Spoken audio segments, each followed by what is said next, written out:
Hello everyone, my name is Kalif Young. My project is on Pluto and its status as a planet. And after I'm done, I want you all to take a moment and form your own opinion on if Pluto is really a planet or not. Pluto was discovered on February 18th, 1930, and was located about 4 billion miles from the Sun in a sea of darkness. It was originally seen by Percival Lowell, who had been doing a lot of research and had built this whole facility to research Mars. But in the distance he saw that there was a little dot that kept passing through Neptune's orbit, he had tried to figure out what was happening and try and discover more. But to no avail, he eventually passed away and couldn't finish his research. So Clyde Tombaugh, who had been doing research of his own, building his own makeshift telescopes on his farm and trying to build his own kind of lab and figuring out different things, had sent some of his research in to the Percival Lowell facilities. So through that, he eventually got an assistant's job and had done some research on their telescopes and found that there was this dot that was orbiting, which you can see at the bottom. You can see that Pluto is in the first spot and then it rotates to that new spot. So through that, you can see something orbiting, and eventually they had found out that it was Pluto. So through all that research they had done through the time, Clyde Tombaugh had found Pluto at the Percival Lowell facilities. Pluto was named by an 11-year-old girl. And to begin, Pluto didn't have the best rap because people thought that it was named after Pluto water, but it was really named after a Greek god of the underworld.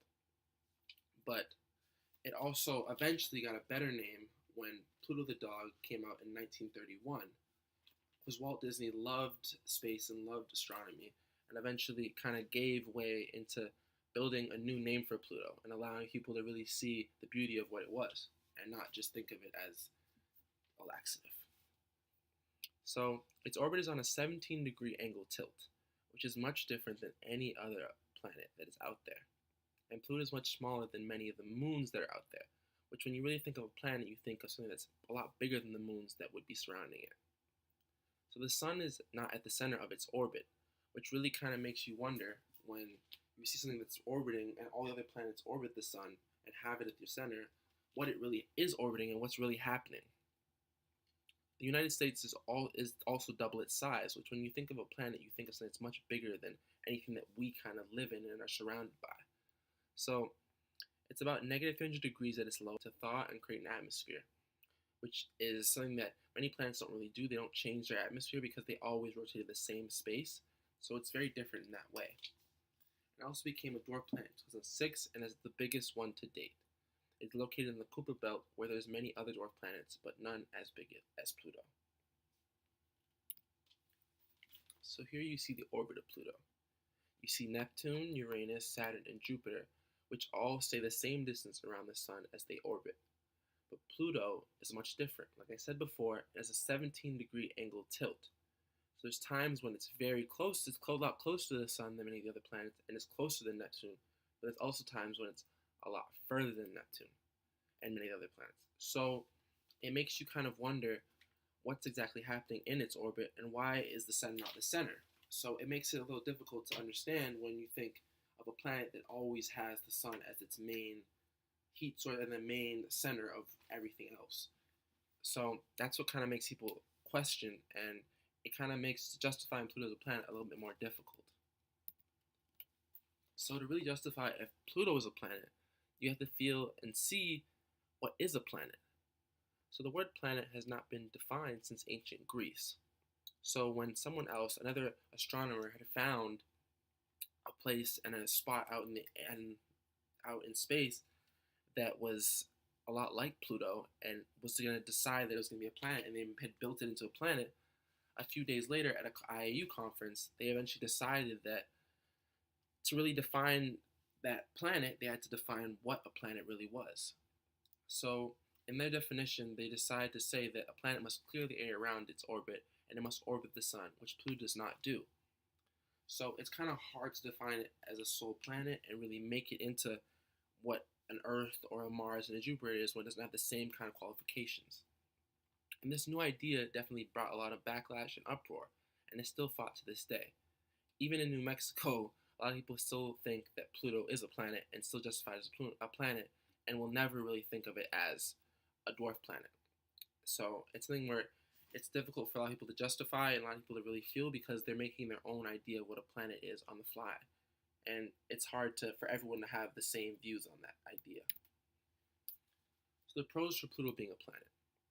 Pluto has an orbit around the sun. It may not be the sun may not be the center of that orbit, but Pluto still does orbit it. So most times Pluto has a circular orbit.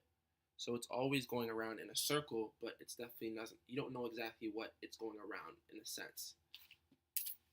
It is round like other planets and has many qualifications in terms of circular and the shape of it, as an Earth or different things. It has rocks. It has icy parts. It has water parts. It's definitely a place where you see different different edges and different sides and different feels to it, which a lot of other planets do have as well.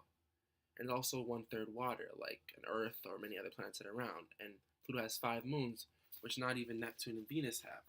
So to kind of say that Neptune and Venus are planets and they don't have moons, it's almost saying you must justify Pluto as a planet as well, in a sense. So cons to Pluto being a planet. It is part of the Kuiper Belt, which I will elaborate on in a second. And it's also the smallest planet. So it being very small, it has difficulty kind of going through the orbit, where you'll see there's times when it gets very icy and there's comets and debris and different things that it has to pass through, but it doesn't have the strength and it's not big enough size to really do it. Where planets like Neptune, Venus, and Earth have the strength and are a lot bigger to really push through whatever is in its way. And as I said before, the sun is not the center of its orbit, which all other planets have the center as its mainstay and the main middle kind of spot where they all circle around. And there are many other mini planets like it, which are also, which I said before, are dwarf planets. So there's many dwarf planets. So to say that just this one dwarf planet deserves to be a planet doesn't make sense when there's so many that kind of justify a different qualification of a planet. So it's not exactly a planet, but it's a dwarf planet, which means that they have their own kind of, because they're in the Kuiper Belt and they have their own kind of way of going around. There's a whole different justification than any other thing. And Pluto is not big enough to clear things around it, like I said before, and is the only planet to pass through other planets' orbits. So as it goes around, it passes through Neptune's orbit, and it comes back out, and it goes back in. So it's very different in the way it rotates and the way it moves. So here, lastly, I just want to talk about the Kuiper Belt and what's happening in it. So as you can see, the Kuiper Belt is like a really big disk, and it's filled with debris and ice and comets, and it has different rocks and different things that are all going through it.